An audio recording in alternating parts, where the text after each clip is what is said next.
Bonjour à tous, bienvenue dans cette nouvelle séance matinale. On commence avec le rappel légal habituel. XTB France informe les participants que la présentation à venir et les informations qui vont être dispensées ne constituent pas en aucune manière une sollicitation ou une incitation à acheter ou vendre des produits financiers. Alors on commence avec le calendrier donc macroéconomique de ce jeudi 23 novembre.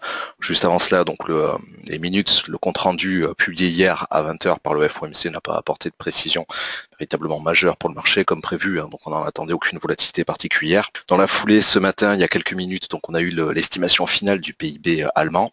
Il a été conforme aux attentes, tant au niveau du rythme trimestriel qu'annuel, donc là non plus, il n'y a pas vraiment de conséquences sur le DAX. On se concentrera surtout dans le courant de la matinée sur les PMI services côté zone euro à 10h du matin, quelques minutes auparavant côté allemand. C'est la première estimation en réalité pour le mois de novembre, en espérant effectivement que les publications soient supérieures aux valeurs anticipées pour avoir un impact, pourquoi pas, haussier sur les différents indices européens. Je pense ici bien sûr au DAX et au CAC 40.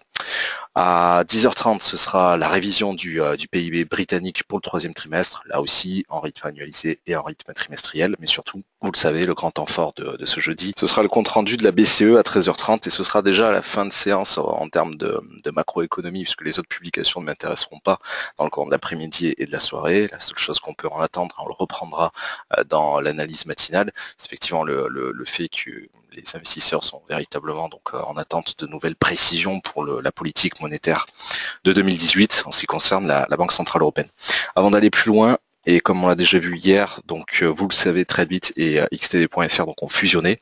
On va retrouver tous les contenus des analyses matinales, des publications habituelles au jour le jour, à la fois sur l'onglet Xstation, l'onglet News, mais aussi sur l'onglet Analyse de marché sur le site. Voilà, donc vous retrouverez le contenu habituel, que ce soit les Good Morning Market, les analyses, les contextes DAX 30, l'appui stratégique et toutes les publications habituelles directement sur le site ou directement sur Xstation pour simplifier la navigation. Donc on va commencer directement avec euro-dollar.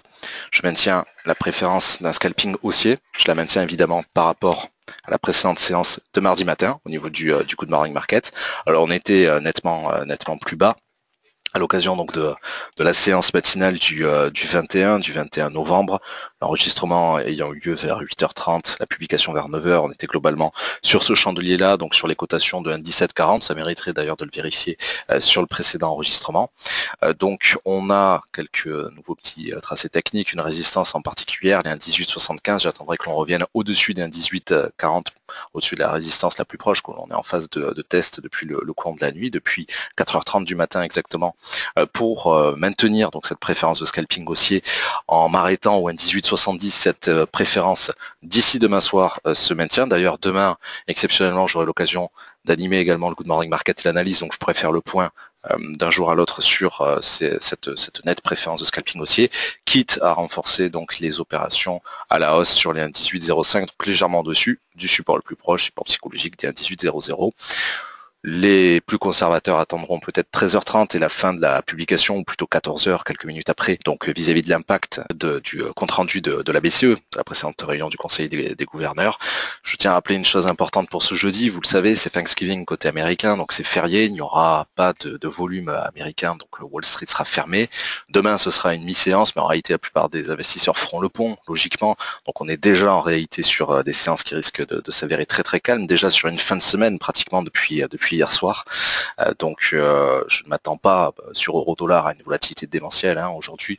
D'ailleurs, ce sera le même commentaire pour la plupart des autres sous-jacents que l'on va voir dans les prochaines secondes. Voilà, donc on va se concentrer uniquement sur ce petit scalping aussi, quitte à renforcer encore une fois aux alentours d'un 18,05. C'est quelques opérations maintenues par rapport à mardi matin. Au niveau du DAX, donc je suis assez satisfait de voir que le marché a fortement baissé, puisque ça pouvait paraître surprenant que le DAX monte hier et avant-hier alors qu'on était en pleine crise politique allemande et c'est toujours pas terminé. La préférence là aussi de mardi matin est largement maintenue à la baisse. Vous savez que l'objectif que je visais depuis mardi, les clients en particulier du live trading le savent bien, c'était globalement les 13 000 points, mais en sachant qu'on était largement au-dessus. Là, je renverrai simplement sur la publication d'hier en ce qui concerne le contexte du DAX 30, avec deux prix d'entrée qui étaient on était à ce moment-là aux alentours de 13 120, donc deux prix d'entrée qui étaient sur 13 090 et 13 045 pour aller chercher l'objectif des 13 010 points. Désormais, ces niveaux-là font figure de résistance. J'ai souhaité mettre à jour d'ailleurs, on le reprendra cet après-midi, les retracements de Fibonacci comme vous le voyez, pour déterminer quelques niveaux un peu techniques, en reliant donc en tendance primaire haussière le plus bas de 11h à 11h30, puisque je rappelle que chaque sous-jacent ici est présenté en M30, chaque chandelier représente une demi-heure d'évolution, donc de 11h à 11h30 du 15 novembre, et le plus haut de 15h30 à 16h du 21 novembre. Donc on a ces différents retracements que vous voyez en bleu, qui viennent peut-être un peu surchargés par rapport au tracé habituel. Alors déjà, ce que je vais faire via la publication de tout à l'heure, c'est mettre à jour la frontière technique évidemment sur les 13 000 points, puisque celle des 13 100 paraît lointaine, paraît obsolète désormais. Je vais privilégier un scalping comme mardi matin, un scalping baissier, en respectant les quelques supports que sont les 12 920 et les 12 900 points. On verra un petit peu comment ça batte dans une vingtaine de minutes, puisqu'il n'est que 8h40 où j'enregistre les volumes européens. Ma préférence sera celle-ci. Je ne sais pas encore exactement quel sera mon scénario de day trading, mais si on est sur ces mêmes cotations dans à peu près une heure, je pense que je privilégierai des opérations de sell limite au travers des 12 970 en guise de point d'entrée, et pourquoi pas 13 015 s'il fallait renforcer les opérations, et certainement donc en allant chercher des objectifs, des niveaux à peu près sur les valeurs actuelles, c'est-à-dire 12 925. On verra surtout comment arrivent les volumes européens, parce que ce seront désormais les seuls volumes qui m'intéresseront, puisque Wall Street n'ouvrira pas, encore une fois, cet après-midi à 15h30, donc on pourra directement attaquer les quelques opérations dès le début de la séance tout à l'heure, à partir de 15h15. Voilà, donc nette préférence baissière, en respectant surtout le support des 12 920 qui vient d'être testé et qui a rejeté les quelques velléités baissières, et 12 900, parce que la trame de fond, même si le calendrier n'est pas très chargé, reste la même, c'est toujours évidemment la crise politique en Allemagne. Je vais passer assez rapidement sur les autres actifs. Sur l'or, je vais avoir une préférence revenue à la hausse puisque je suis foncièrement baissier maintenant sur les valeurs plus spéculatives comme les indices, à l'image de la séance de mardi pour les indices, mais j'étais encore un petit peu baissier mardi sur l'or, donc là, vu qu'on a eu une nette pression haussière, je vais plutôt chercher à viser les 1293 $ l'once dans les prochaines heures d'ici demain soir au niveau de la valeur refuge par excellence, quitte à renforcer sur 1289 et 1283 $2 l'once, au-dessus des supports les plus proches à 87 et à 81. Sur le WTI, ça y est, l'objectif haussier de moyen long terme désormais atteint, 57,80.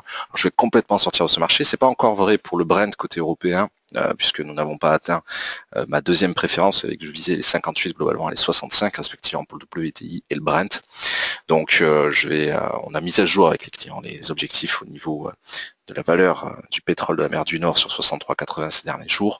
La seule chose qui pourrait m'intéresser, mais je m'attends à une très faible volatilité, ce serait pourquoi pas des buy limits sur 57,80 et 57,40 sur le WTI, en cherchant à maintenir l'objectif sur lequel nous sommes déjà arrivés donc ces dernières heures, en particulier depuis hier matin 8h39 au travers des 57,80. Donc c'est une simple répétition de la petite architecture haussière. Sur le CAC, même commentaire que côté allemand, évidemment. Le seul niveau qui pourrait m'intéresser à court terme est fixé sur 5320, 5 points au-dessus du support le plus proche. Et si on devait, comme mardi matin justement, pour reprendre les mêmes niveaux, les mêmes objectifs, maintenir cette préférence baissière en cassant ce support, ce serait effectivement les 5305. Alors je reviens sur le Nikkei, même si c'est férié également au Japon aujourd'hui, donc le Nikkei ne cotera pas, donc c'est plutôt pour prendre un peu d'avance à cause du décalage horaire sur la séance de demain, surtout parce que USD Yen, vu qu'on a déjà traité euro-dollar, je ne veux pas revenir sur USD-Yen parce que Wall Street sera fermé. Donc on retrouve un semblant de normalité, je dirais, sur l'indice japonais par excellence pour les heures à venir, une fois que donc le Nikkei aura réouvert ses portes, une fois que la bourse de Tokyo aura réouvert ses portes plutôt.